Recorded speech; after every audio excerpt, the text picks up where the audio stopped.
De nombreuses autres communes ont été touchées par ces pluies violentes. Il y a eu des dégâts à Fléron, à Bennes, à Warem, Oreille, Verlaine.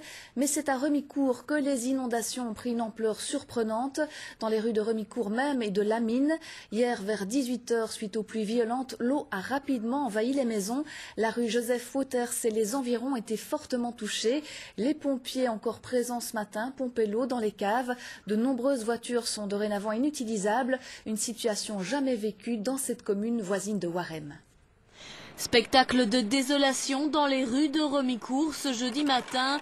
Les fortes pluies qui se sont abattues n'ont pas épargné les habitations et ont surpris des habitants qui n'ont pas l'habitude de ce genre de situation. Au centre du village, on déplore les dégâts. L'heure est au grand nettoyage.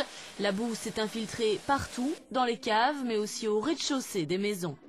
En 20 minutes, l'eau a monté. Elle a monté d'1,40 m à 2 mètres puisqu'elle est arrivée jusque sur ma pelouse, a couvert ma pelouse jusque le soupirail. Donc par rapport aux autres maisons aussi, donc elle a envahi les caves et autres. Sur toute la rue, les voitures ont commencé à être inondées. On ne sait pas les déplacer, c'est couverte d'eau. Toutes les voitures sont actuellement maintenant inutilisables. Dans le petit village de Lamine, l'odeur de mazout envahit les rues. Les contenus des cuves se diluent à l'eau.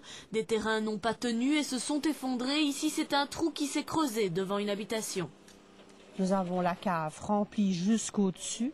Nous avons les 3 congélateurs qui sont dans l'eau dans le garage. L'eau est entrée dans le hall d'entrée et dans le living et la buanderie.